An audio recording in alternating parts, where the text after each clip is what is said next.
veto izahay fikambanany mazoto rehetra sy ny Bamangoky zay rehetra eto amin'ny faritsy ty Tijara ty district telo.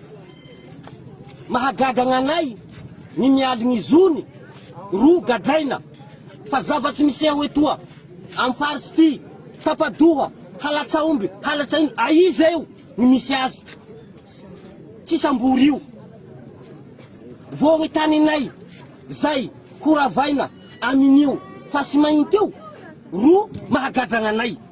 La olombelo lahy mba dinio ny mialigny zony koa ve ro gadraina. Ny marina ro jironareo fa tsy ny marina. Nareo milaza fa io kolokolo tsy misy, hondombo misy avao amin'ny faritsy amitsika koy. Maro ny zavatsy miseho eto mila fampandrosoana nanareo. Fampandrosoana ino moa itadiavinareo?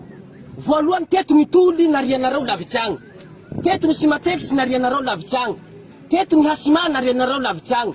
Poro roa tsy vita, ino moa fandrosoa ilà eo? Voahagnopaky tanindrazy eto zao ro ilanareo. La matonareo fa tsy hifindran-dafy eo fa mboeto Madagasikara. Avelao tanina io, na dia vonoenareo zahay, na dia ataonareo ino zahay, io la tena lentanareo fa la vo mandika vavan'ny firenena igny mahavaratsy nareo fa satria gn'ato de sao tsy misy nao ny vahoaky tegna mitoreo, vonjeo. Fa tsy io ato avao nareo ka lafa azondrala nareo ka agny ny fokon'olonareo ka inareo hilatsabato andatsabato hainareo ny fokon'olo iagny ampianareo zay ndratsy kiviro. Fatako tseriky ny mitaky ny sonay amy raha ataonareo toy mahatseriky anay. Ino misony anareo anay, nanao mamboaky lalàna io. Fa fahaizanay azy misony anareo anay tamin'ny kantsaha. Nde vorazy zarahay tsy olo. Fandinihanareo anay, alika, asa nataonareo anay nandroany zao. Aronjorontsonareo amin'ny basy. Zay va nangalatsy. Zay va namaky trano. Filankata ataonay eny ampigadranareo. Saribô ataonay ampigadranareo. Langory atao ampigadranareo.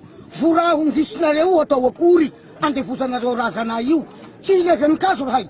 Raha iny misy fanafody, inominay, misy hany, misy raha velo, la mivolanareo hoe biolojika zao hoinareo fanjakana.